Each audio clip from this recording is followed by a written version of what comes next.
17 September म्हणजेच मराठवाडा मुक्तीसंग्रामाच्या दिवसापासून अंतरवाली सराटी येथे मनोज जरांगे पाटलांनी मराठा आरक्षणासाठी 6व्यांदा तब्बल आमरण उपोषणाला बसण्याचं ठरवलं आणि उपोषण सुरूही केलं। या उपोषणाचा आज 4था दिवस।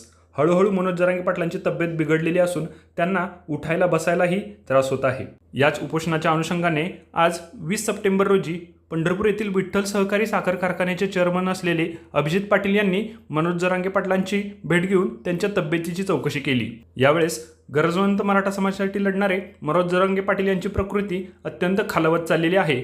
महाराष्ट्रातील तमाम मराठा समाज बांधवांच्या भावना या उपोषणाशी जोडल्या गेल्यामुळे आता तरी सरकारने जरांगे पाटलांच्या उपोषणाची तात्काळ दखल घेऊन मराठा समाजाला न्याय मिळवून द्यावा असे आवाहन विठ्ठल सहकारी साखर कारखान्याचे चेअरमन असलेले अभिजित पाटील यांनी केलेले आहे।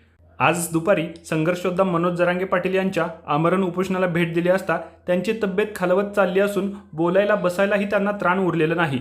हे पाहून आमचं मन सुन्न झाले अशी भावना अभिजित पाटलांनी व्यक्त केली। मराठा समाजाच्या लेकरांचं भलं व्हावं म्हणून तडफडणारा जीव बघितला।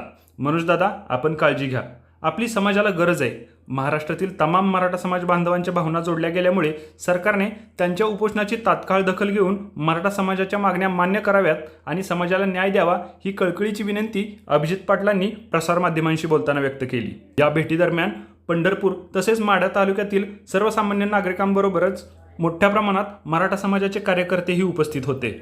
मराठा समाजाच्या सगेसोयऱ्याचा अध्यादेश लागू करावा, त्याचबरोबर महाराष्ट्रामध्ये हैदराबाद गॅझेट, सातारा गॅझेट तसेच बॉम्बे गॅझेट लागू करून यामधील असलेल्या सर्व कुणबी लोकांना ओबीसी समाजामधूनच आरक्षण द्यावे यासाठी मनोज जरांगे पाटलांनी पाठीमागील 1 वर्षापासून उपोषण सुरू केलेलं आहे।